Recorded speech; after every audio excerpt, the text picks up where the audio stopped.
dawn of time we have shared a common ancestry, Adam and Eve. This shared bond is the foundation of our humanity, reminding us that beneath our differences we are one family. In a world that often seems divided, Peaceism emerges as a beacon of hope. We believe in the power of unity, in the strength of coming together to build a future where peace is not just a dream, but a reality. Our mission is simple yet profound: to foster understanding, compassion, and cooperation among all people. Through education, dialogue, and community initiatives, we strive to break down the barriers that separate us and to create a world where every individual feels valued and heard. Join us on this journey. Stand with Peaceism and be part of a movement that transcends borders and beliefs. Together, we can turn the page of history to a chapter filled with love, respect, and enduring peace. Because at the end of the day, we are all descendants of Adam and Eve. Let's honor that legacy by building. Welcome to Healthcare for All, where we explore the future of universal healthcare and preventive care. Over the next hour, you'll hear from AI-generated experts sharing innovative models that aim to make healthcare accessible, affordable, and effective for everyone. Discover how preventive care can reduce costs and improve lives, and learn about the latest strategies to integrate mental health into our healthcare systems.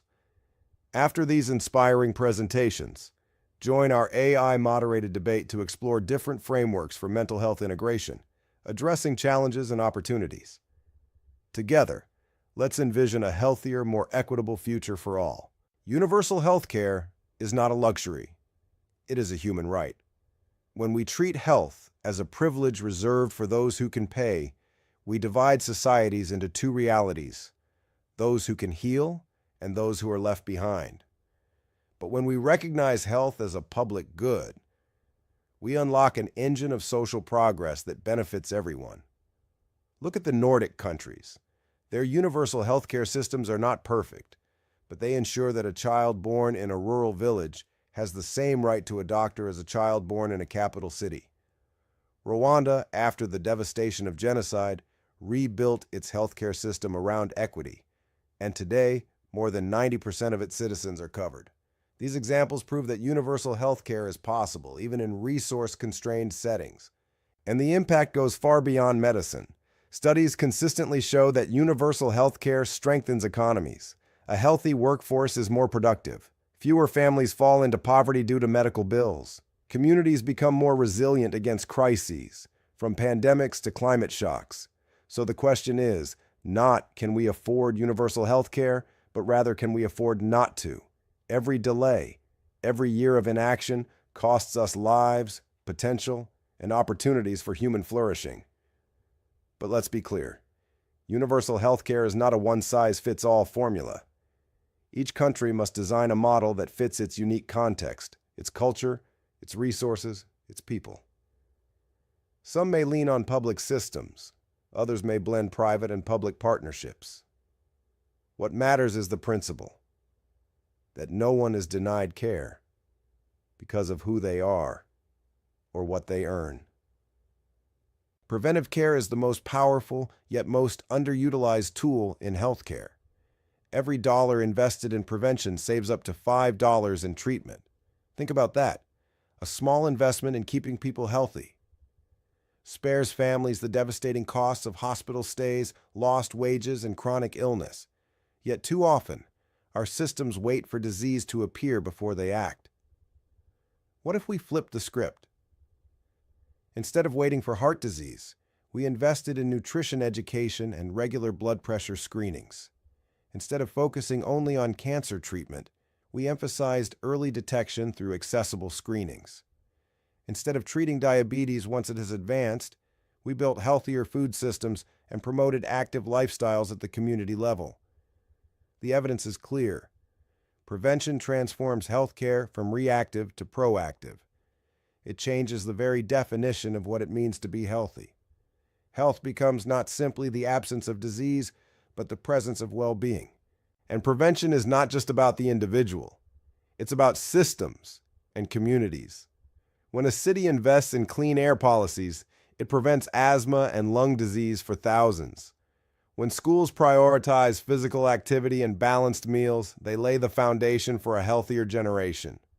When governments fund vaccination programs, they save millions of lives and billions of dollars.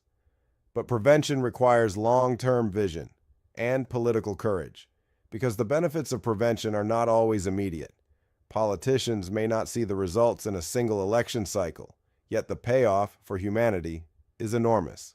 Imagine a healthcare system where illness is the exception, not the norm, a system that celebrates wellness as much as it responds to disease, a world where your local clinic isn't just a place you go when you're sick, but a hub for health promotion, education, and community connection. That is the power of prevention. Not just saving money, not just saving lives, but building societies where health is sustained, protected, and shared by all. Artificial intelligence is already reshaping healthcare. From predicting disease outbreaks to detecting the earliest signs of cancer, AI tools are democratizing access to life-saving insights. A rural clinic with limited staff can now use AI-driven diagnostics to catch diseases earlier than ever before. A smartphone app can track subtle changes in speech or movement, signaling neurological conditions before they advance. And global health agencies use AI to map and predict epidemics, buying precious time to save lives. But here's the truth. AI is not magic. It is not a cure-all. And it must never be allowed to replace the human touch at the heart of medicine. The key is balance. Technology must complement human care, not compete with it. Why? Because healthcare is not only about data, it is about trust. A machine can read a scan, but only a human doctor can hold your hand when you are afraid. An algorithm can flag a risk, but only a nurse can explain it with compassion and help you feel safe. If we design wisely, AI can take away the heavy burdens, the repetitive tasks, the administrative overload, the delays in diagnosis, freeing clinicians to do what they do best: care. Imagine doctors spending less time typing into computers and more time listening to their patients. Imagine health workers in underserved areas gaining the same decision support tools as those in the world's best hospitals. Of course, there are challenges: data privacy, bias in algorithms, unequal access to digital tools. If left unchecked, AI could widen inequalities instead of reducing them. That is why ethics and inclusivity must guide innovation at every step. Together, we can create smarter, more compassionate healthcare ecosystems. Systems where artificial intelligence strengthens human intelligence, where efficiency serves empathy, where technology is not the story, but the instrument that allows the story of human healing to unfold with more dignity and more reach than ever before. As a voice for patients, I want to remind us, behind every policy, every system, every budget decision is a person. Someone's mother, father, child. It's easy, when we talk about healthcare, to get lost in numbers, cost per capita, coverage percentages, mortality rates. These statistics are important, but they are not the whole story, because behind each number is a life. Behind every data point is a human being who dreams, struggles, and deserves dignity. Healthcare is not only about curing illness, it is about dignity, trust, and hope. It is about whether a young mother feels safe walking into a clinic, whether an elderly man can afford his medicine without choosing between food and treatment, whether a teenager struggling with depression finds someone who listens. I once heard a patient describe healthcare as a doorway. For some, that doorway is wide open, affordable, welcoming, easy to walk through. For others, the doorway is locked, blocked by cost, distance, or stigma. A true healthcare for all system ensures that the doorway is open to everyone, no matter who they are or where they come from. And here's the truth: patients know what they need. Too often, systems are designed without listening to the very people they serve. If we want healthcare that works, we must design it not just for people, but with people. That means listening to patient voices in policy rooms, including communities in decisions about care, and respecting the lived experiences of those most affected. Because healthcare is not charity. It is not something given to the poor or marginalized. It is a partnership between systems and citizens, built on respect, A healthcare for all system listens to its people and ensures no one is left behind. Yes, mental health must be integrated. 1 in 4 people will face a mental health challenge in their lifetime. That is not a statistic about them. It is a statistic about us, our families, our neighbors, our colleagues, our friends. Yet for too long, mental health has lived in the shadows of healthcare, treated as optional, secondary, or somehow less urgent. By integrating mental health into primary care, we change that story. We reduce stigma by making mental health a normal, routine part of the healthcare journey. When a patient comes for a checkup, screening for depression should be as natural as checking blood pressure. When someone visits their local clinic, access to counseling or mental health support should be as expected as access to antibiotics. Integration improves access. In many countries, there are far too few psychiatrists, psychologists, or specialists, but primary care providers are everywhere, in community clinics, in local health centers, in the places people already go for help. Equipping them with tools, training, and resources to address mental health expands the reach of care exponentially. And most importantly, integration treats the whole person, body and mind, together. We know that mental health impacts physical health. Depression worsens outcomes for diabetes and heart disease. Stress weakens the immune system. Trauma affects recovery from illness. To separate the mind from the body is not only artificial, it is dangerous. Without integration, we continue to treat mental health as an afterthought instead of a fundamental part of health. The result? People suffer in silence. Families carry burdens alone. Economies lose billions in productivity. And lives are cut short, not by disease alone, but by despair. Imagine instead a system where mental health is not hidden in specialist clinics or whispered in shame, but welcomed openly at the very front door of healthcare.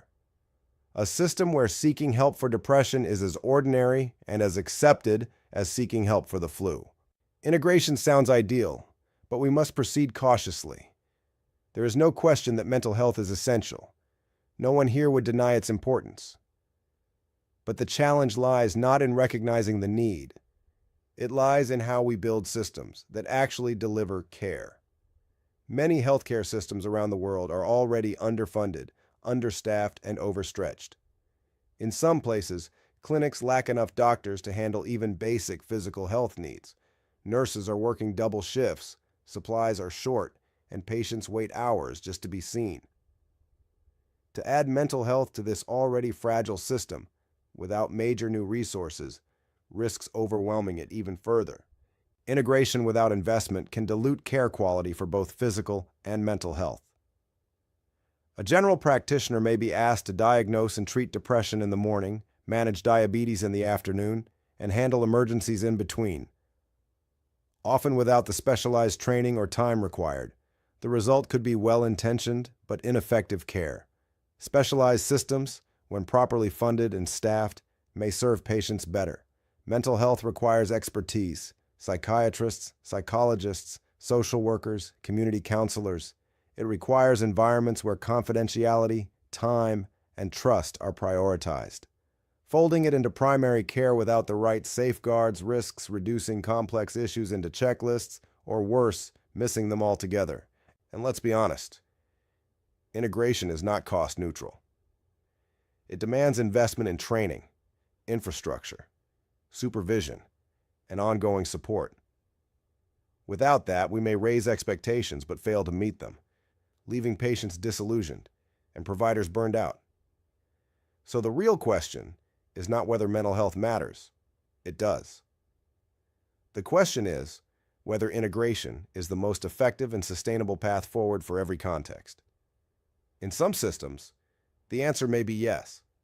In others, building strong, well-funded, specialized mental health services alongside primary care may be more realistic and effective.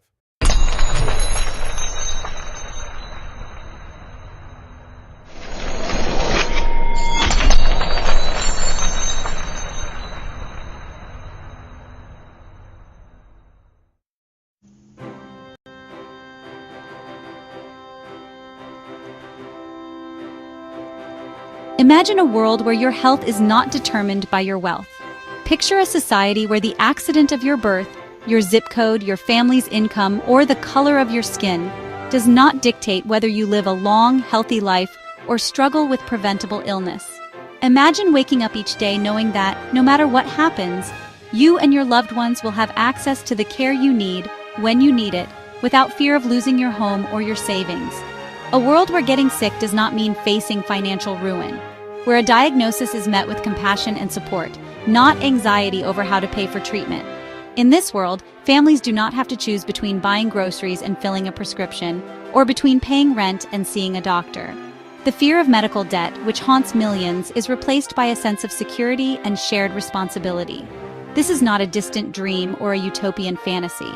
It is a vision grounded in the real experiences of people and communities who have dared to imagine something better and have begun to build it. Around the world, there are places where this vision is already taking shape, where the right to health is recognized and protected, and where the well-being of every individual is seen as a collective good. It is a tangible goal that nations around the globe are striving to achieve. From bustling cities to remote villages, from wealthy countries to those with fewer resources, the movement toward universal health coverage is gaining momentum. Governments, communities, and individuals are coming together to reimagine what healthcare can and should be. We stand at the dawn of a new era in healthcare with Peaceism Ecosystem, a time of unprecedented challenges but also incredible opportunities. The world is changing rapidly. Technological advances, demographic shifts, and global crises are reshaping the landscape of health and medicine. Yet with these changes comes the chance to build something better, to address the shortcomings of the past and create a future where health is a universal right. The conversations we're having today about how we care for one another are shaping the very fabric of our future societies. These discussions are not just about medicine or policy, they are about our values, our priorities, and our vision for the world we want to live in. They challenge us to think beyond the status quo, to ask what it truly means to care for our neighbors, and to recognize that our health is deeply interconnected. For too long, high-quality medical care has been a privilege, accessible only to those who could afford it. The gap between the haves and have-nots has grown wider, with millions left behind simply because they lack the means to pay. This inequality is not just a matter of dollars and cents, it is a matter of life and death, of dignity and justice. But a powerful idea is taking hold, that healthcare is a fundamental human right, not a commodity. This idea is being championed by people from all walks of life: patients, doctors, nurses, activists, and policymakers. It is a call to action, a demand for justice, and a recognition that our collective well-being depends on the health of each and every one of us. The recent global health crises have taught us a harsh but vital lesson. When a pandemic strikes, it does not discriminate based on income, nationality, or social status. It exposes the vulnerabilities in our systems and reminds us that, in the face of illness, we are all connected. The suffering of one becomes the risk of all. We learned that our health systems are interconnected, just as we are. A virus that emerges in one corner of the world can travel across continents in a matter of days, affecting millions. Our ability to respond depends not just on the strength of individual countries, but on our willingness to work together, to share knowledge, resources, and responsibility. A virus in one corner of the world can impact every single one of us. The health of a traveler, a neighbor, or a stranger halfway across the globe can have direct consequences for our own families and communities. This reality has shattered the illusion that we can isolate ourselves from global health threats. This shared vulnerability has exposed the deep cracks in our healthcare infrastructure.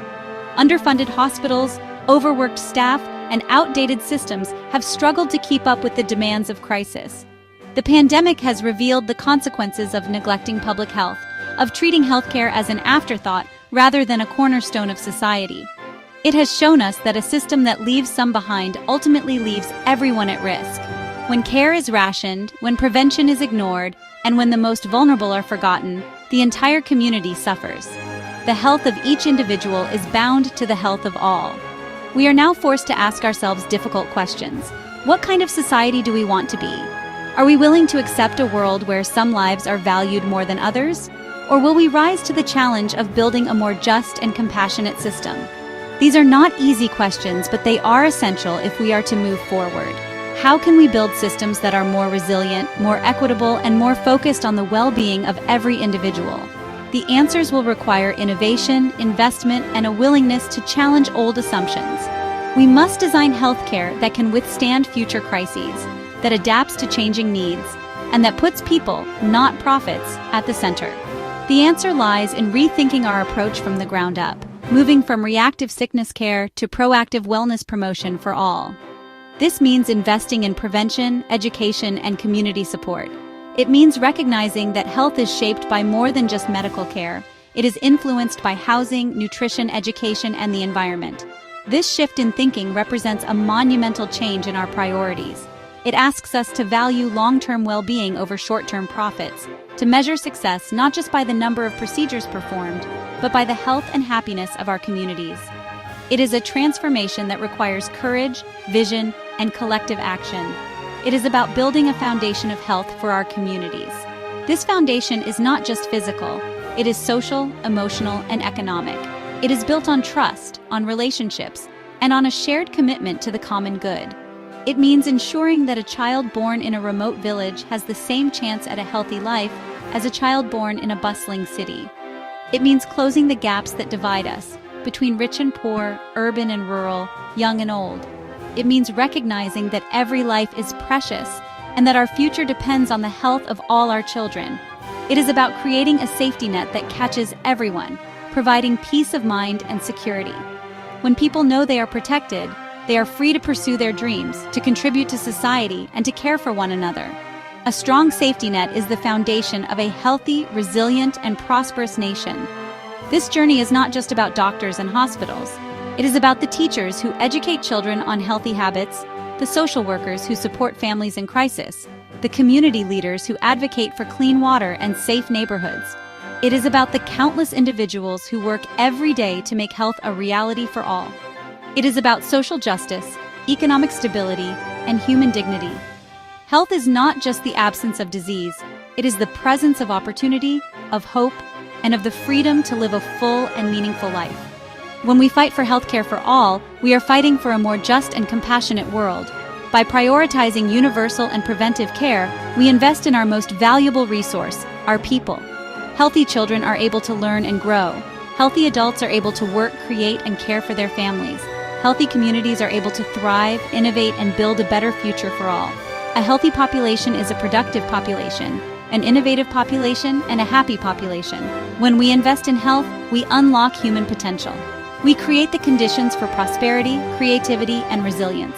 We build societies that are not just wealthier, but wiser and more compassionate. In this essay, we will embark on a journey to explore this new frontier. We will trace the evolution of healthcare, from its earliest beginnings to the cutting-edge innovations of today. We will examine the challenges we face, the progress we have made, and the possibilities that lie ahead.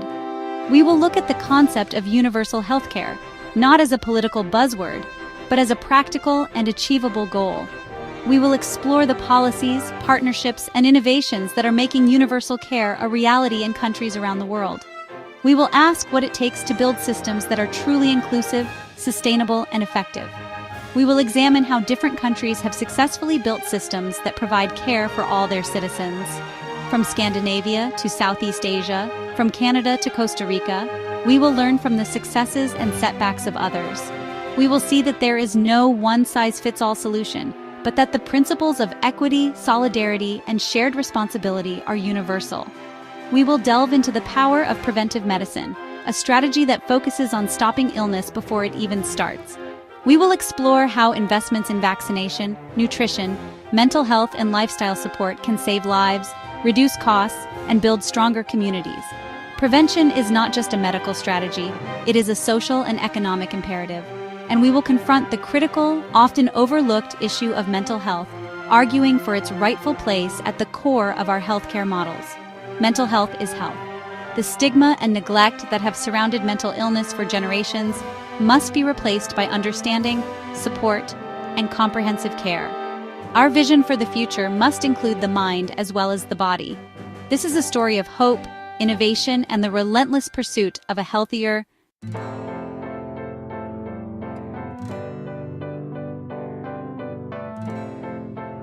At the very heart of the discussion about universal healthcare lies a simple yet profound principle. This principle is not just a matter of policy or economics, but a reflection of our deepest values as a society. It asks us to consider what kind of world we want to live in and what responsibilities we have to one another as fellow human beings. When we talk about healthcare, we are not just talking about doctors, hospitals, or insurance plans. We are talking about the basic conditions that allow people to live full, meaningful lives. We are talking about dignity, security, and the opportunity to thrive. The principle is that every single person, regardless of their background, deserves to be healthy. Health is not a privilege reserved for the wealthy, the powerful, or the lucky. It is a birthright, something that should be guaranteed to all simply by virtue of being human. Whether you are young or old, rich or poor, born in a city or a rural village, your health matters. Your life matters. And the health of each individual contributes to the health of the whole community. This is not just a nice idea, it is a core tenet of human rights. The right to health is enshrined in international law and recognized by nations around the world. It is a principle that has been fought for by generations of activists, doctors, and ordinary people who refuse to accept a world where some lives are valued more than others. When we recognize health as a human right, we affirm the inherent worth of every person.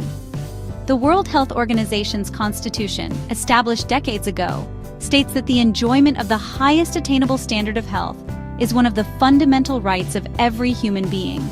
This declaration was not made lightly.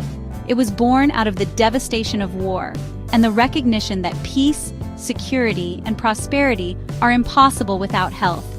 The WHO's founding document is a testament to the idea that health is not just the absence of disease, but a state of complete physical, mental, and social well-being. It is a vision of a world where everyone has the chance to reach their full potential. This means that access to medical care should not depend on your income, your social status, or your ability to pay. It means that no one should have to choose between buying food and buying medicine, between paying rent and seeing a doctor.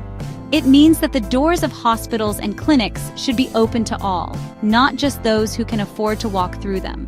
In a truly just society, healthcare is not a commodity to be bought and sold, but a shared resource that belongs to everyone. Your job, your race, your gender, your religion, none of these should determine whether you receive the care you need. Too often, we see disparities in health outcomes that reflect deeper inequalities in our society.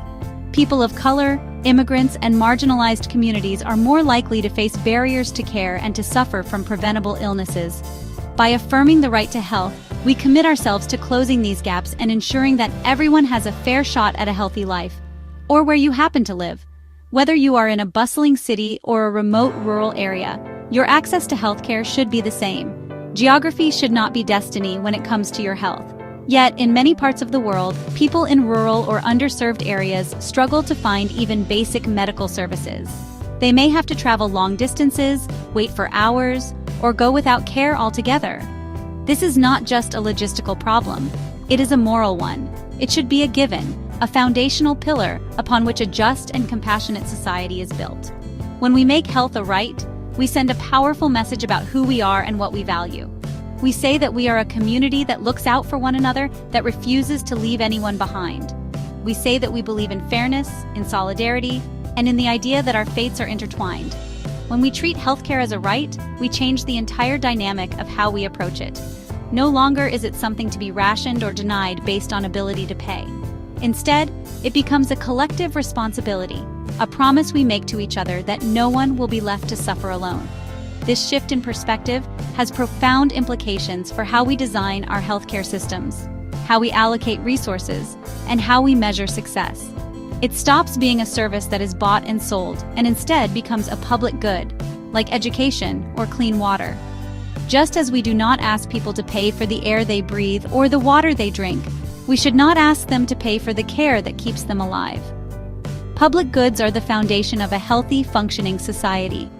They are the things we provide to everyone because we all benefit when everyone has access. Think about it this way. We do not expect a child to pay for each day they attend public school. We recognize that education is essential, not just for the individual child, but for the entire community.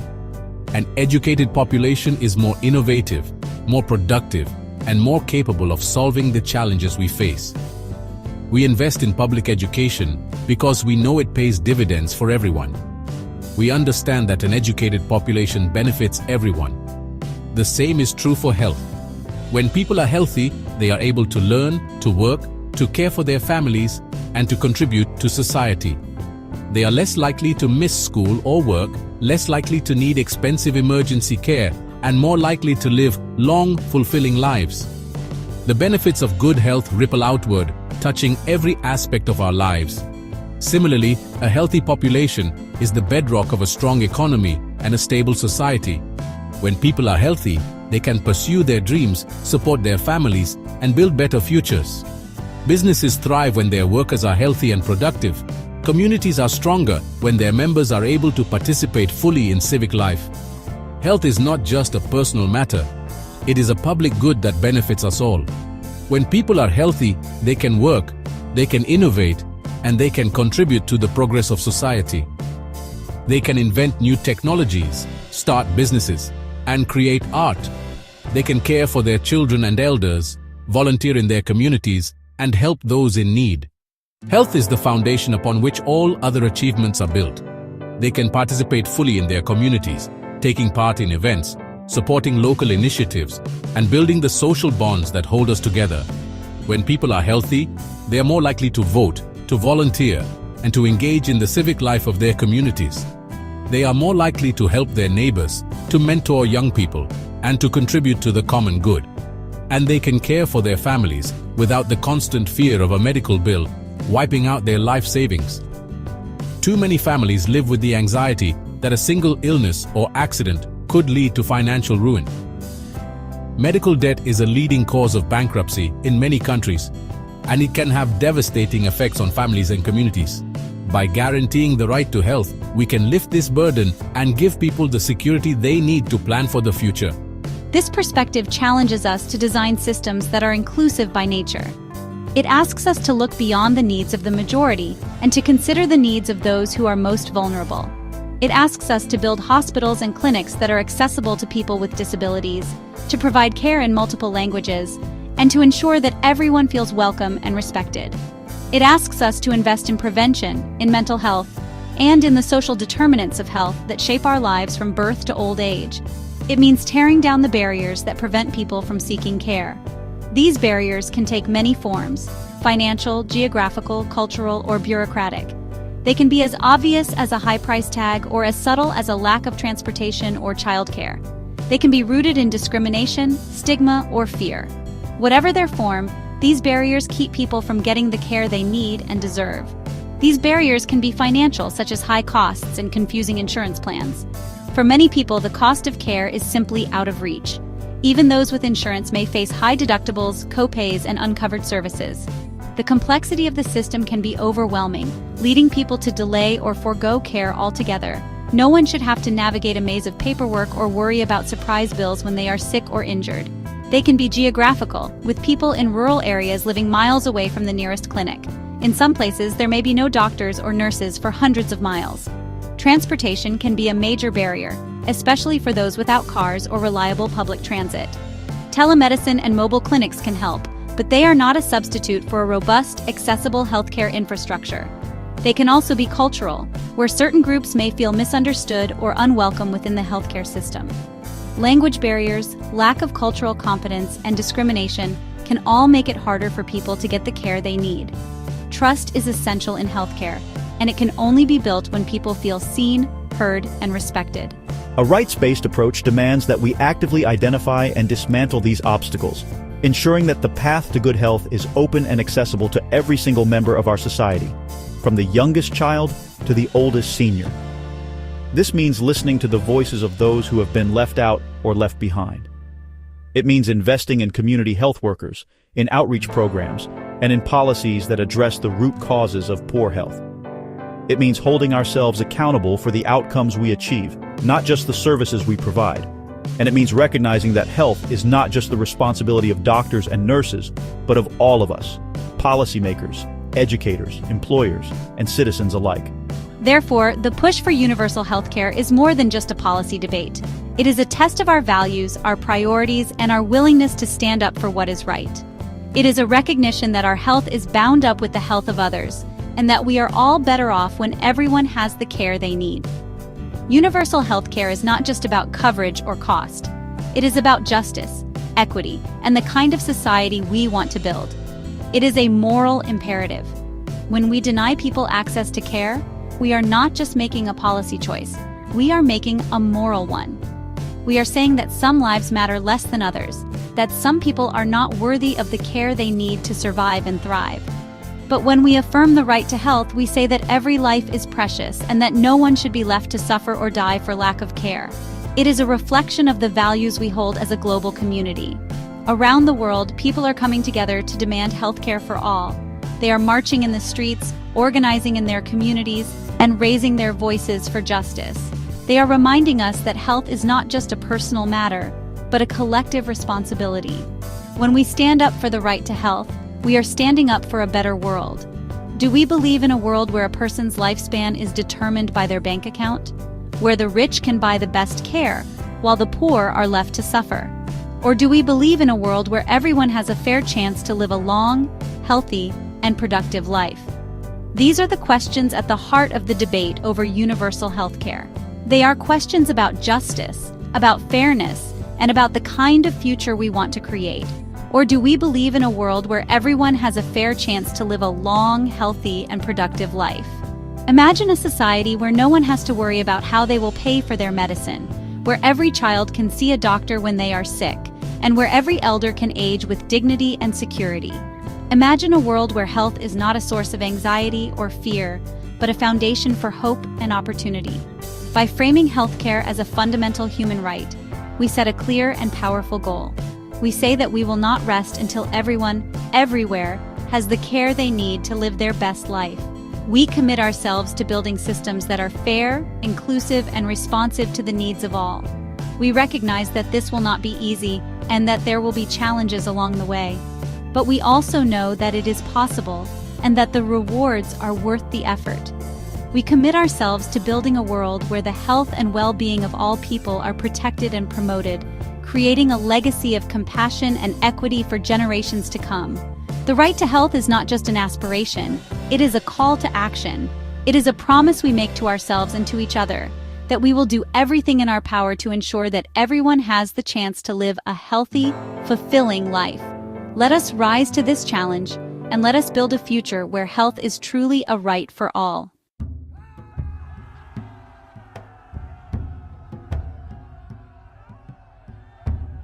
The call for better, more equitable healthcare is not new, but the urgency we feel today is unparalleled. For decades, people have marched in the streets, written to their representatives, and spoken out in community meetings, demanding a system that serves everyone, not just the privileged few. Yet despite these efforts, progress has often been slow, incremental, and sometimes even reversed. Now, however, we find ourselves at a unique moment in history, a moment when the cracks in our healthcare systems have become impossible to ignore, and the need for transformative change is clearer than ever before. We are living in a world at a crossroads, a moment in history defined by a series of interconnected global challenges. The world is more connected than ever before, with people, goods, and ideas moving rapidly across borders. But this interconnectedness also means that crises, whether they are health-related, economic, or environmental, can spread quickly and affect us all. From the bustling terminals of international airports to the remote corners of the globe, no community is truly isolated from the ripple effects of global events. The choices we make now will shape the health and well-being of generations to come. The COVID-19 pandemic acted as a global stress test for our healthcare systems, and many were found wanting. Hospitals were overwhelmed, medical staff stretched to their limits, and resources like ventilators and protective equipment became scarce. The world watched as even the most advanced healthcare systems buckled under the pressure, revealing vulnerabilities that had long been ignored or underestimated. The pandemic exposed not only the fragility of our infrastructure, but also the heroism and dedication of healthcare workers, who risked their own lives to care for others. It laid bare the stark inequalities that exist not just between countries, but within them. In some neighborhoods, access to world-class care was a given, while just a few miles away, families struggled to find even basic medical services. Rural clinics operated with outdated equipment and minimal staff, while urban hospitals faced endless lines of patients, many of whom had delayed seeking care due to cost or lack of insurance. The pandemic made it impossible to ignore the deep divides that persist in our societies. We saw firsthand how communities with limited access to care suffered disproportionately. Children waited for hours in crowded clinics, parents worried about affording treatment, and outreach nurses became lifelines for those unable to travel. The most vulnerable, those living in poverty, people of color, immigrants, and the elderly, bore the brunt of the crisis. Their stories remind us that healthcare is not just a policy issue, it is a matter of justice, dignity, and human rights. This collective trauma served as a powerful wake-up call, forcing us to confront the fragility of our health infrastructure and the deadly consequences of inaction. Empty city streets and overwhelmed hospitals became symbols of a world brought to its knees by a microscopic virus. The images of ambulances lined up outside emergency rooms and nurses breaking down from exhaustion are seared into our collective memory. We learned, in the harshest way possible, that our health systems are only as strong as their weakest links. Beyond the pandemic, we face a rising tide of chronic diseases. These are not sudden crises that make headlines, but slow-burning challenges that quietly erode the health of millions. Chronic illnesses like diabetes, heart disease, and cancer require ongoing care, support, and resources. They affect people of all ages, backgrounds, and walks of life, and their impact is felt not just by patients, but by families, communities, and entire economies. Conditions like diabetes, heart disease, and cancer are becoming more common around the world. As lifestyles change and populations grow, these diseases are no longer confined to wealthy nations. They are a global epidemic. In some countries, rates of diabetes have doubled or even tripled in a single generation. Heart disease remains the leading cause of death worldwide, and cancer diagnoses are rising steadily. These conditions require not just medical treatment, but education, prevention, and long-term support. These are often called lifestyle diseases, linked to factors like diet, physical activity, and stress. The modern world, with its fast food, sedentary jobs, and relentless pace, has created an environment where unhealthy choices are easy and healthy ones are hard. Stress, too, plays a major role. Chronic stress can weaken the immune system, raise blood pressure, and contribute to a host of health problems. But while individual choices matter, we must also recognize the role of social and economic factors in shaping our health. Unlike infectious diseases that can be treated with a short course of medicine, chronic illnesses require long-term management. Patients must learn to monitor their own health, manage complex medication regimens, and navigate a healthcare system that is often confusing and fragmented. For many, this is a lifelong journey, filled with challenges and setbacks. The burden of managing a chronic illness can be overwhelming, especially for those without strong support networks or access to affordable care. They place a continuous and growing strain on healthcare resources, and their financial cost to individuals and governments is staggering. Families are forced to make impossible choices between paying for medication and other essentials. Governments struggle to keep up with rising healthcare costs, diverting resources from other critical needs like education and infrastructure. The economic impact of chronic disease is measured not just in dollars, but in lost productivity, missed opportunities, and diminished quality of life. A system designed primarily to treat acute, short-term illnesses is simply not equipped to handle this slow-motion health crisis. Emergency rooms are built for trauma and sudden illness, not for the ongoing care that chronic conditions require. Patients with chronic diseases often fall through the cracks, receiving fragmented care from multiple providers, with little coordination or follow-up.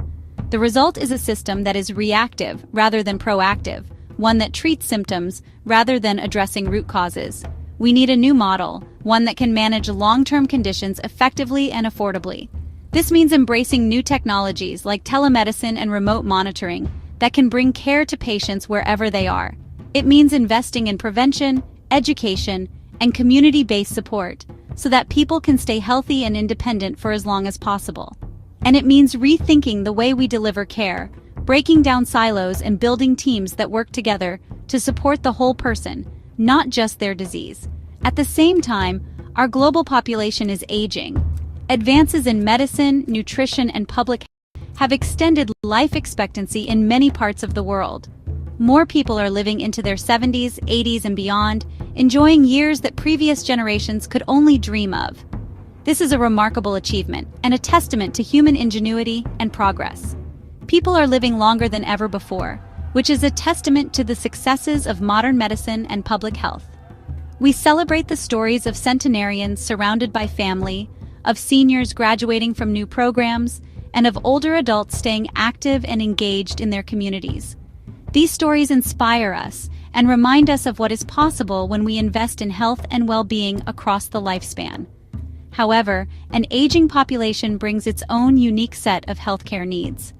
Older adults are more likely to live with multiple chronic conditions, require complex medication regimens, and need support with daily activities. The risk of cognitive decline, mobility issues, and social isolation increases with age, creating new challenges for families, caregivers, and healthcare providers alike. Older adults are more likely to have multiple chronic conditions, often requiring care from several different specialists. This can make navigating the healthcare system especially challenging, as patients and their families must coordinate appointments, medications, and treatments across multiple providers. The complexity of care increases, and so does the risk of errors, miscommunication, and gaps in treatment. Require more frequent medical attention, including regular checkups, monitoring of vital signs, and adjustments to treatment plans. Preventive care becomes even more important, as early detection and intervention can make a significant difference in outcomes. But for many seniors, barriers like transportation, cost, and mobility issues make it difficult to access the care they need, and need support for mobility and daily living. Many older adults rely on caregivers, both family members and professionals, to help with tasks like bathing, dressing, and preparing meals. Physical therapists, occupational therapists, and home health aides play a vital role in helping seniors maintain their independence and quality of life. But the demand for these services is growing rapidly, and many communities are struggling to keep up. This demographic shift is putting immense pressure on healthcare systems and social care services. Hospitals and clinics are seeing more elderly patients with complex needs, while social services are stretched thin, trying to provide support for housing, nutrition, and mental health. Healthcare workers are facing heavier workloads, more paperwork, and higher rates of burnout. The challenge is not just to provide more care, but to provide better, more coordinated, and more compassionate care. If we do not adapt our models of care to better support the health and dignity of our elders, we risk a future where a growing segment of our population is left vulnerable and without adequate support. Social isolation, neglect, and inadequate care are already realities for too many seniors. Families worry about their loved ones, and communities struggle to provide the resources and services that are needed. The choices we make now will determine whether we rise to meet this challenge or allow it to overwhelm us. This convergence of crises, the aftermath of a pandemic, the rise of chronic disease, and the reality of an aging population creates an undeniable imperative for change. We are at a tipping point where the old ways of doing things are no longer sufficient. The systems and structures that served us in the past are struggling to keep up with the demands of the present, let alone the challenges of the future. The need for innovation, investment, and bold leadership has never been greater. The old ways of doing things are no longer sufficient. We cannot afford to patch up a system that is fundamentally broken. Healthcare workers are frustrated and exhausted, patients are waiting longer for care, and outdated equipment and facilities are holding us back. Incremental fixes and temporary solutions are not enough. We need a comprehensive, forward-thinking approach that addresses the root causes of our healthcare challenges. The cost of inaction, measured in both human lives and economic productivity, is simply too high. Every day that we delay, more people suffer needlessly, more families are pushed into poverty by medical bills, and more opportunities for prevention and early intervention are lost. The economic toll is staggering, with billions of dollars lost each year to preventable illness, disability, and premature death. But the human cost, the pain, the fear, the loss of dignity, is even greater. This is our moment to be bold, to learn from our past mistakes, and to build something better. We have the knowledge, the technology, and the creativity to reimagine healthcare for the 21st century. By working together, across disciplines, sectors, and borders, we can create systems that are more resilient, more equitable, and more responsive to the needs of all people. The challenges are great, but so are the opportunities. It is the time to design and implement healthcare systems that are resilient, sustainable, and truly universal, ensuring they can meet the challenges not just of today, but of tomorrow. We must build on the lessons of the past, embrace new ideas, and commit to a future where everyone has access to the care they need, when they need it. The world is watching, and the stakes could not be higher. The decisions we make now will shape the health and well-being of generations to come. The crossroads is before us. The time to act is now.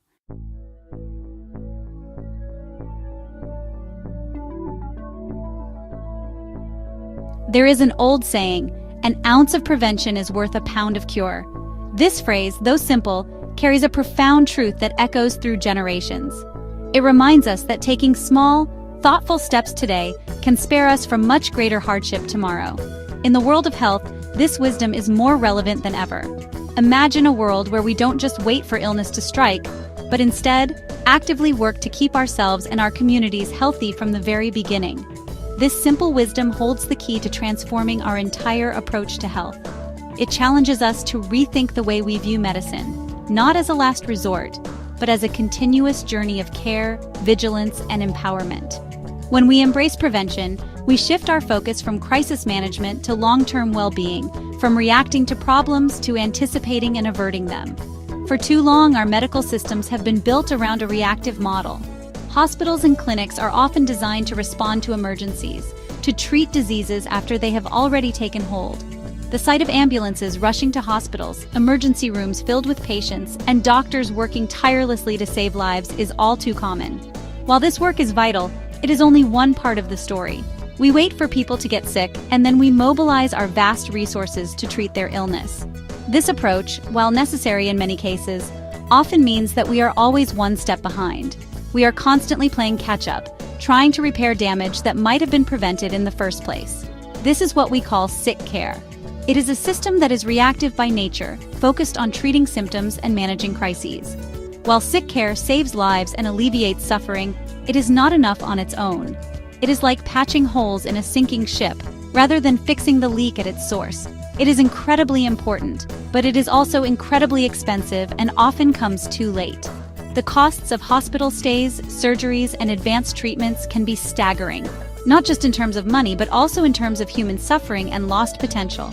For many families, a single illness can mean financial hardship, emotional distress, and a long road to recovery. Preventive care flips this model on its head. Instead of waiting for problems to arise, it encourages us to take action early and often. It is about building a culture of health where regular checkups, healthy habits, and early interventions are the norm. Imagine visiting your doctor not just when you're sick, but as a routine part of staying well. It focuses on keeping people healthy in the first place, stopping diseases before they have a chance to take root. Vaccinations, screenings, and lifestyle counseling are all tools in the preventive care toolkit. By identifying risks early, we can intervene before minor issues become major health crises. It is the ultimate form of proactive, forward-thinking medicine. Preventive care is about using the best of our knowledge and technology to safeguard our health, not just restore it. It means harnessing data, research, and community resources to create a safety net that catches problems before they fall through the cracks. Preventive care encompasses a wide range of strategies. It is not a single intervention, but a comprehensive approach that touches every stage of life. From childhood immunizations to adult cancer screenings, from nutrition education to mental health support, prevention is woven into the fabric of a healthy society. It includes routine checkups and screenings that can catch problems early when they are easier and cheaper to treat. A simple blood test can reveal hidden risks. A mammogram can detect cancer before symptoms appear, and a blood pressure check can prevent a heart attack. Think of mammograms to detect breast cancer, blood pressure checks to prevent heart attacks, and vaccinations to stop infectious diseases from spreading. These are not just medical procedures, they are acts of foresight, investments in a healthier future. Each one represents a chance to change the course of someone's life for the better. It also involves promoting healthy lifestyles. Prevention is not just about what happens in the doctor's office, it's about the choices we make every day. Eating nutritious foods, staying active, managing stress, and getting enough sleep are all part of the equation. This means educating people about the importance of a balanced diet, regular exercise, and avoiding harmful habits like smoking. Public health campaigns, school programs, and community workshops all play a role in spreading this message. When people understand the impact of their choices, they are empowered to take control of their health. It is about creating environments that make healthy choices the easy choices, such as building more parks and ensuring access to affordable fresh food. When neighborhoods have safe places to walk, bike, and play, and when healthy foods are available and affordable, it becomes much easier for everyone to live well. The benefits of prioritizing prevention are enormous. When we invest in keeping people healthy, we see the rewards ripple through every aspect of society. Healthier people mean stronger families, more vibrant communities, and a more resilient nation. From a human perspective, it is obviously better to avoid getting sick than to endure treatment and recovery. The peace of mind that comes from knowing you are doing everything you can to stay healthy is invaluable. It means more time spent with loved ones, more opportunities to pursue your passions, and fewer days lost to illness. It means less pain, less suffering, and a higher quality of life for individuals and their families. Children can grow up strong and active, parents can provide for their families, and grandparents can enjoy their golden years with vitality and independence. From an economic perspective, the numbers are just as compelling. Preventive care is not just good for our health, it is good for our wallets. Every dollar spent on prevention can save many more dollars down the line by avoiding costly treatments and hospitalizations. Treating advanced diseases like late-stage cancer or managing the complications of uncontrolled diabetes is astronomically expensive. These conditions often require long hospital stays, complex medications, and ongoing care that can strain even the most robust healthcare systems. By investing a smaller amount of money upfront in prevention and early detection, we can save billions of dollars in future healthcare costs. These savings can be redirected to other critical needs, such as improving education, infrastructure, or social services. This frees up resources that can be used to improve other areas of the healthcare system or society as a whole. When we spend less on treating preventable diseases, we have more to invest in research, innovation, and the well-being of our communities. Ultimately, a focus on preventive care is an investment in a nation's future. It is about building a foundation for generations to come, where health is not a privilege, but a right enjoyed by all. Healthy children learn better in school. When kids are well-nourished, active, and free from preventable illnesses, they are more likely to succeed academically and socially. This sets the stage for a lifetime of achievement and fulfillment. Healthy adults are more productive at work and more engaged in their communities. They can contribute their talents, energy, and creativity to building a better world. When people are not burdened by chronic illness, they are free to pursue their dreams and support those around them. Healthy seniors can continue to live independently and contribute their wisdom and experience.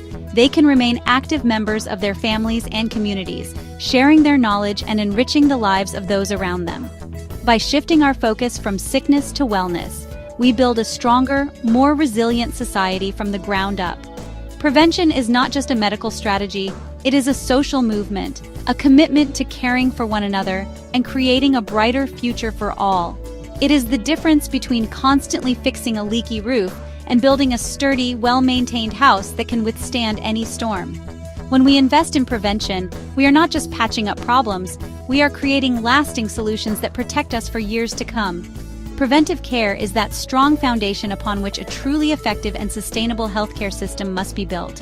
It is the thread that weaves together individual well-being, community strength, and national prosperity.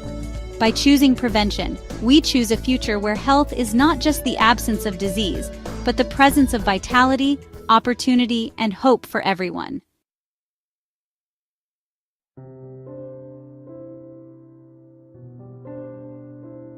For generations, we have treated the mind and the body as two separate entities. This idea, deeply rooted in our history, has shaped not only our personal beliefs, but also the very foundations of our healthcare systems. The ancient Greeks, for example, believed that the mind and body were distinct, and this dualistic thinking has echoed through centuries of medical practice. Even as science advanced and our understanding of the human body grew more sophisticated, the mind was often left behind, regarded as mysterious, intangible, and somehow less real than the physical body. We built a healthcare system that was incredibly sophisticated at treating physical ailments: a broken bone, a heart condition, an infection. Our hospitals became temples of healing for the body, equipped with the latest technology and staffed by highly trained professionals. We celebrated medical breakthroughs that cured diseases, repaired injuries, and extended life expectancy. When someone was physically hurt, there was a clear path to care: diagnosis, treatment, recovery. The process was visible, measurable, and most importantly, accepted by society as necessary and urgent. But when it came to the health of our minds, we often fell silent. The language of mental health was rarely spoken in public. People who struggled with their thoughts or emotions were left to navigate their pain alone, often without guidance or support. The spaces dedicated to mental health care were hidden away, their doors closed to the outside world.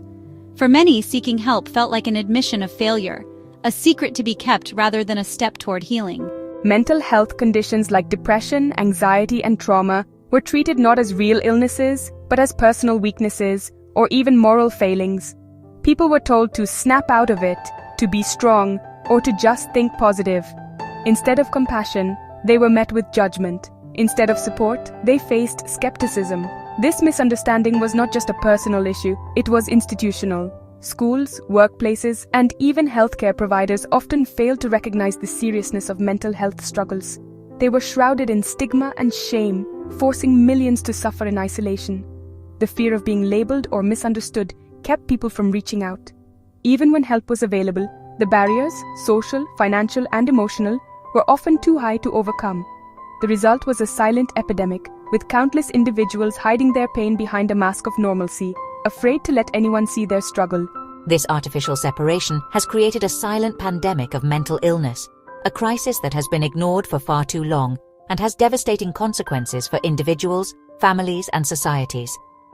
The impact is not just emotional, it is physical, economic, and generational. When mental health is neglected, the effects ripple outward, touching every aspect of life. Relationships suffer, productivity declines, and communities become fractured. The cost of inaction is measured not only in dollars, but in lost potential, broken families, and lives cut short. The reality is that mental health is health. It is not a separate category, not an afterthought, but a fundamental part of our overall well-being.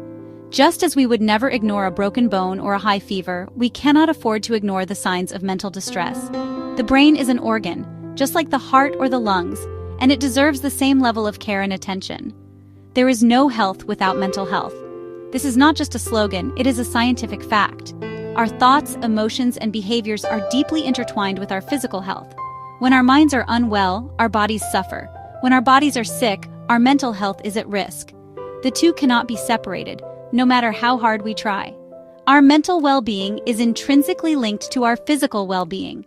Studies have shown that people who maintain strong social connections, engage in regular physical activity, and practice mindfulness are not only happier, but also healthier. The mind and body work together, each influencing the other in ways we are only beginning to fully understand. Untreated depression can worsen the outcomes of heart disease and diabetes. When someone is struggling with their mental health, they may find it harder to follow medical advice, take medications, or maintain healthy habits. This can lead to complications, hospitalizations, and even premature death. The connection is clear. Caring for the mind is essential to caring for the body.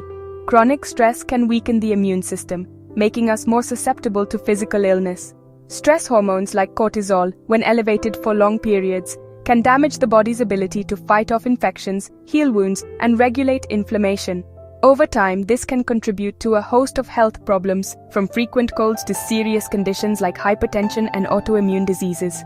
And, conversely, living with a chronic physical condition can take a significant toll on a person's mental health. The daily challenges of managing pain, medication, and limitations can lead to feelings of frustration, hopelessness, and isolation. For many, the emotional burden of illness is as heavy as the physical one, and without support, it can become overwhelming. To ignore one is to fail to properly care for the other.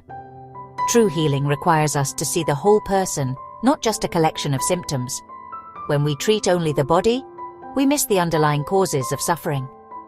When we treat only the mind, we overlook the physical realities that shape our experiences. Integration is not just ideal, It is essential. We must break down the artificial wall between mental and physical care and embrace a holistic view of human health that acknowledges this fundamental connection. This means reimagining our healthcare systems, training our providers, and educating our communities. It means creating spaces where people feel safe to talk about their mental health, just as they would about a broken arm or a persistent cough. The scale of the mental health crisis is staggering. In every city, every town, and every rural community, people are struggling, often in silence. The pressures of modern life, from economic uncertainty to social isolation, have only intensified the need for mental health support. The COVID-19 pandemic, for example, brought these issues into sharp focus, revealing just how vulnerable we all are to stress, anxiety, and depression. The World Health Organization estimates that nearly 1 billion people worldwide are living with a mental disorder. That is 1 in every 8 people on the planet. These numbers cut across age, gender, race, and nationality. Mental health challenges do not discriminate. They affect the young and the old, the rich and the poor, people in every corner of the globe. The economic cost, in terms of lost productivity and healthcare expenditures, is measured in the trillions of dollars. Businesses lose valuable employees to burnout and mental illness. Healthcare systems are strained by the consequences of untreated mental health conditions, which often manifest as physical problems. The ripple effects are felt in every sector of society, from education to law enforcement to social services. Yet, the human cost is immeasurable. Behind every statistic is a person, a parent, a child, a friend, whose life has been touched by mental illness. The pain is not just individual, it is shared by families, friends, and entire communities. The loss of joy, the strain on relationships, the dreams deferred or abandoned, these are costs that cannot be calculated. It is the parent who cannot get out of bed to care for their children. The exhaustion is not just physical, it is emotional, mental, and spiritual. The guilt and shame compound the suffering, making it even harder to ask for help. Children, in turn, may feel confused, scared, or even responsible for their parents' pain. It is the student who cannot concentrate in school due to overwhelming anxiety. The pressure to perform, to fit in, to meet expectations can be crushing. For some, the classroom becomes a place of fear rather than learning. Without support, these struggles can lead to academic failure, social withdrawal, and long-term consequences for self-esteem and future opportunities. It is the veteran haunted by the trauma of conflict. The memories of war, loss, and violence do not fade easily. Many veterans return home with invisible wounds, post-traumatic stress, depression, anxiety, that can be just as debilitating as any physical injury. Too often, they face these battles alone, unsure where to turn for help. These are not niche issues. They are universal human experiences that touch every community in every country around the world. No one is immune to the challenges of mental health. Whether it is a temporary struggle or a lifelong condition, everyone deserves understanding, support, and access to care. The universality of mental health reminds us of our shared humanity and our collective responsibility to care for one another. This is why any meaningful conversation about revolutionizing healthcare must place mental health front and center. We cannot afford to treat it as an afterthought or a luxury. It must be woven into the fabric of our healthcare systems, our policies, and our everyday lives. Only then can we hope to address the true scope of the crisis and begin to heal as individuals and as a society. It is not enough to simply add a few psychological services as an afterthought. We must redesign our clinics, hospitals, and community centers to make mental health care accessible, visible, and valued. This means investing in infrastructure, hiring more mental health professionals, and ensuring that services are available to everyone, regardless of income or background. We must fully integrate mental health care into our primary care systems. This means that every doctor, nurse, and healthcare worker should be equipped to recognize and respond to mental health needs. It means breaking down silos between specialties and fostering a culture of collaboration. When mental and physical health professionals work together, patients receive more comprehensive, effective care. This means training.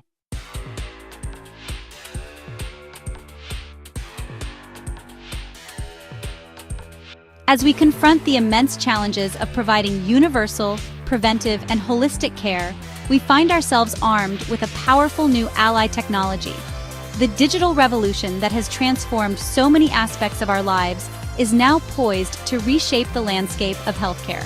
From telemedicine to wearable sensors to powerful data analytics, new tools are emerging that can help us bridge the gaps in our current systems. Technology holds the promise of making healthcare more accessible, more personalized, and more efficient than ever before. It can help us overcome old barriers of distance and cost, bringing care directly to the people who need it, wherever they may be. Consider the impact of telehealth. Not long ago, seeing a doctor required taking time off work, traveling to a clinic, and sitting in a waiting room. For people in rural areas or those with mobility issues, this could be a significant obstacle to care. Today, a patient can connect with a specialist hundreds of miles away through a simple video call on their smartphone.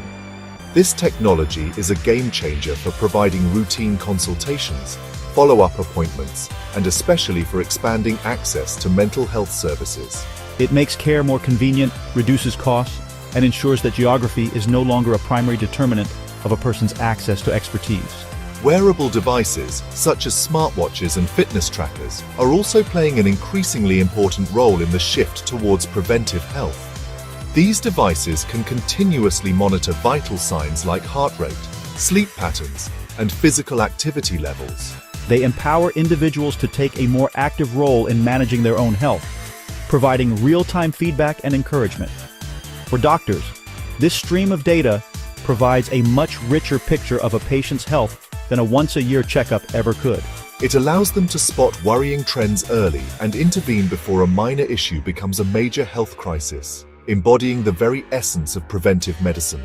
Furthermore, the ability to collect and analyze massive amounts of health data is opening up new frontiers in public health.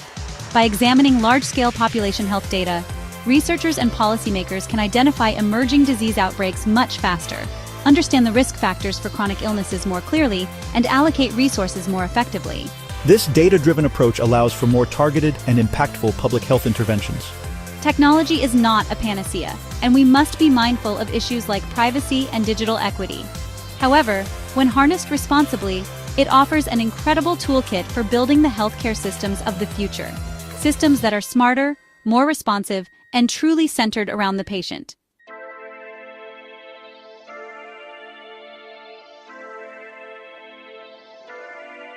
While today's technology is already impressive, we are on the cusp of an even greater transformation, one driven by artificial intelligence. The world of healthcare is about to experience a revolution that will touch every aspect of how we diagnose, treat, and prevent disease. Imagine a future where the boundaries between human expertise and machine intelligence blur, creating a partnership that is greater than the sum of its parts. This is not just a technological upgrade. It is a fundamental shift in the way we approach medicine, patient care, and even our understanding of health itself. AI is poised to become the invisible engine powering a new era of healthcare, one that is more precise, more efficient, and more compassionate than ever before. AI is not just about faster computers or more sophisticated software. It represents a new way of solving problems. It is about harnessing the power of data, pattern recognition, and machine learning to tackle challenges that have long seemed insurmountable. In healthcare, this means using AI to sift through mountains of medical records, research papers, and clinical data to find connections and solutions that would take humans years or even decades to uncover. It is about creating tools that can learn from experience, adapt to new information, and continuously improve their performance, just like a seasoned physician. But unlike any human, AI can work tirelessly, 24/7 without fatigue or bias, and with access to a global pool of knowledge. In healthcare, AI has the potential to augment the skills of human doctors, accelerate medical research, and personalize treatment in ways we could once only imagine. Picture a world where every doctor has an AI assistant by their side, offering real-time insights, double-checking diagnoses, and suggesting the latest evidence-based treatments.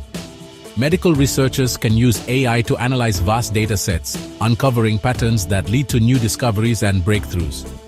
For patients, AI means care that is tailored to their unique needs, preferences, and genetic makeup, rather than a one-size-fits-all approach.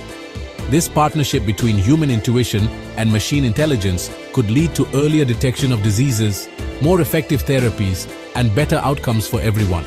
It promises to analyze complex medical information with a speed and accuracy that surpasses human capabilities, unlocking new insights that could revolutionize every aspect of medicine, from diagnosis to treatment to prevention.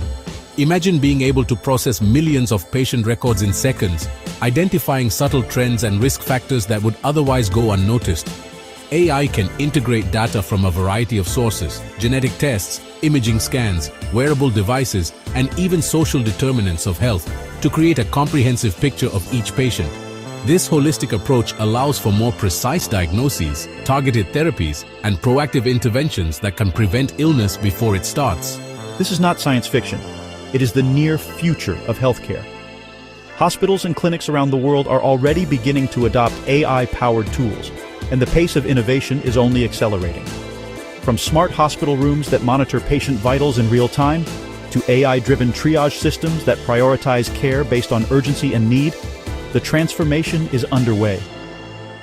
The integration of AI into healthcare settings is not just about technology, it is about reimagining workflows, empowering clinicians, and ultimately improving the patient experience. The future is arriving faster than we think, and it is bringing with it a new standard of care. One of the most exciting applications of AI is in medical imaging. For decades, radiologists have relied on their training and experience to interpret X-rays, kinetic scans, and MRIs, searching for signs of disease hidden within complex images. But even the most skilled human eye can miss subtle abnormalities, especially when faced with a high volume of cases or fatigue. AI algorithms, trained on millions of annotated images, can now assist radiologists by highlighting areas of concern, measuring tumor sizes, and even predicting disease progression. This collaboration between human and machine is setting a new benchmark for accuracy and efficiency in diagnostic imaging. AI algorithms can be trained to analyze X-rays, kinetic scans, and MRIs to detect signs of disease, such as cancerous tumors or the early indicators of diabetic eye disease. These systems learn from vast libraries of medical images, constantly refining their ability to spot patterns that may be invisible to the naked eye. For example, in oncology, AI can help identify tumors at an earlier stage, when they are most treatable. In ophthalmology, AI can screen for diabetic retinopathy, a leading cause of blindness, with remarkable accuracy. The result is faster, more reliable diagnoses that can make a life-changing difference for patients. In many cases, these AI systems can spot abnormalities that are too subtle for the human eye to see, leading to earlier and more accurate diagnoses. This is especially important in conditions where early intervention can dramatically improve outcomes, such as cancer, stroke, or heart disease. By acting as a second set of eyes, AI can help reduce diagnostic errors, catch diseases in their earliest stages, and ensure that no detail is overlooked. For patients, this means greater peace of mind and a better chance at a full recovery. This does not replace the radiologist, it empowers them. AI serves as a collaborative partner, providing additional information and insights that enhance the expertise of medical professionals. Radiologists can focus on complex cases, patient communication, and decision-making, while AI handles the repetitive and time-consuming aspects of image analysis. This synergy allows for more efficient workflows, reduced burnout, and ultimately, better care for patients. The goal is not to automate away the human touch, but to free up clinicians to do what they do best: care for people. It acts as a tireless, incredibly precise second set of eyes, reducing errors, speeding up the diagnostic process, and ultimately allowing doctors to start life-saving treatments sooner, dramatically improving patient outcomes.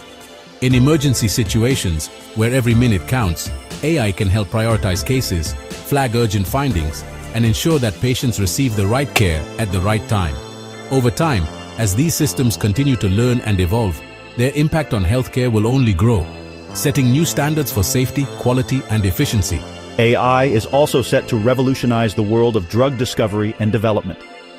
The process of creating new medications has always been a complex, time-consuming, and expensive endeavor. Researchers must sift through countless chemical compounds, run endless experiments, and navigate a maze of regulatory hurdles. The odds of success are slim, and the costs are astronomical.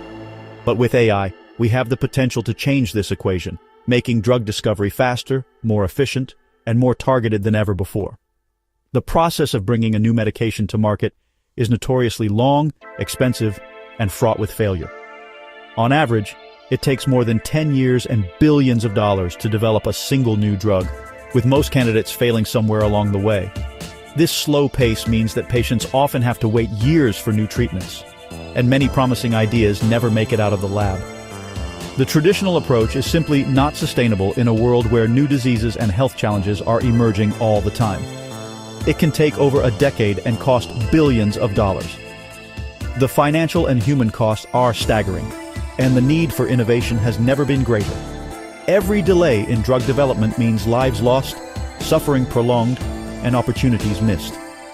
The pressure is on to find new ways to accelerate the process, reduce costs, and bring life-saving therapies to patients faster. AI can accelerate this process dramatically. By analyzing massive data sets of chemical structures, biological pathways, and clinical outcomes, AI can identify promising drug candidates in a fraction of the time it would take traditional methods. Machine learning models can predict how a compound will interact with the human body, flag potential side effects, and even suggest modifications to improve efficacy and safety. Automated systems can run virtual experiments, testing thousands of hypotheses in silico before a single test tube is touched. This approach not only speeds up discovery, but also reduces the risk of costly failures down the line. By analyzing vast databases of genetic, molecular, and clinical data, AI algorithms can identify promising drug candidates, predict how they might work in the human body, and even help design clinical trials more efficiently. This means that researchers can focus their efforts on the most promising leads, reducing wasted time and resources.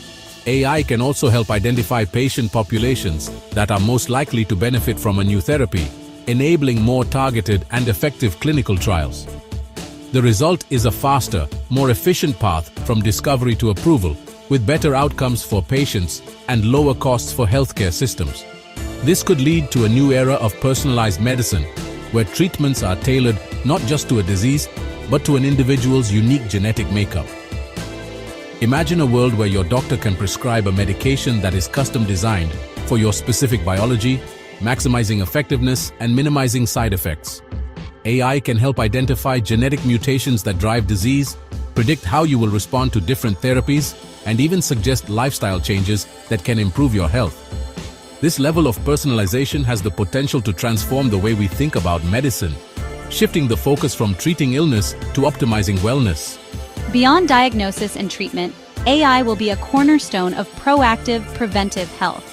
The future of healthcare is not just about curing disease, but about keeping people healthy in the first place. AI can help identify risk factors, predict who is most likely to develop certain conditions, and recommend interventions that can prevent illness before it starts. This shift from reactive to proactive care has the potential to save lives, reduce costs, and improve quality of life for millions of people.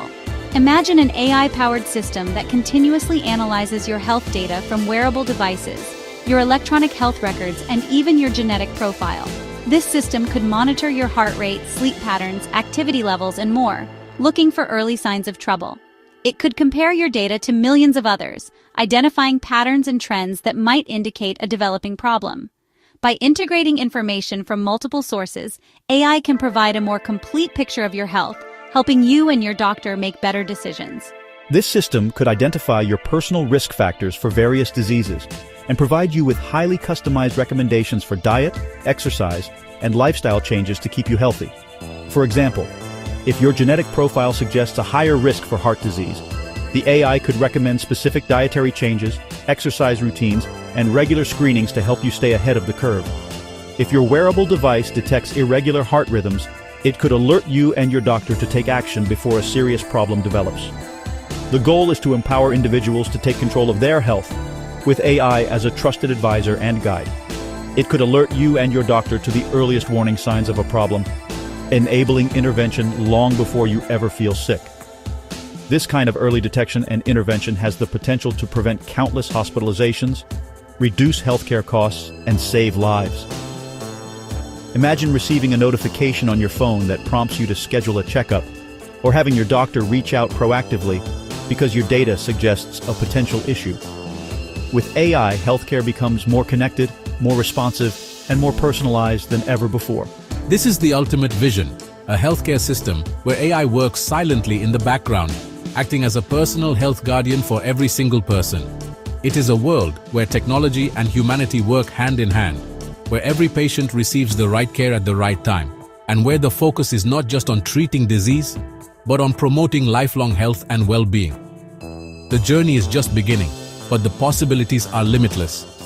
As AI continues to evolve, so too will our ability to care for ourselves and each other, ushering in a new era of hope, healing, and human potential.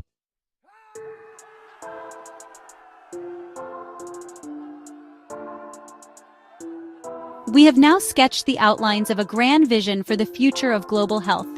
It is a future where healthcare is affirmed as a universal human right, not a market commodity. It is a future where our focus shifts decisively from treating sickness to proactively promoting wellness through robust preventive care. It is a future where mental health is finally brought out of the shadows and integrated fully into our definition of health. And it is a future where technology and artificial intelligence act as powerful accelerators, helping us overcome old barriers and build systems that are more equitable, intelligent, and personalized than we ever thought possible. This introduction has served to set the stage for a deeper exploration. We have established the why, the urgent moral, social, and economic imperatives that compel us to seek this transformation. The world is at a critical juncture, and the path we choose now will define the health and well-being of generations to come. The challenges are significant, but the potential rewards are immeasurable: longer, healthier, and more fulfilling lives for billions of people around the globe. The question is no longer whether we should pursue this vision, but how we can make it a reality for everyone, everywhere. In the sections that follow, we will move from the why to the how. We will take a practical look at real-world examples of success. We will explore different models of universal healthcare that are already working in countries around the world, learning from their triumphs and their struggles. We will delve into specific strategies for preventive care that have proven effective in reducing the burden of disease. We will examine innovative approaches to integrating mental health services into primary care, breaking down stigma and improving access. This essay is intended to be more than just an academic exercise. It is a roadmap for change. This journey is one of optimism and pragmatism. We must be inspired by the incredible possibilities that lie before us, but also grounded in the practical realities of implementing such profound change. It will require political will, financial investment, and a fundamental shift in our collective mindset. It will require collaboration across borders and disciplines. By learning from the best examples, debating the most effective strategies, and harnessing the power of innovation, we can build a future where universal, preventive, and holistic healthcare is not just a distant dream, but the lived reality for all of humanity. Let us begin this important journey together with Peaceism Ecosystem.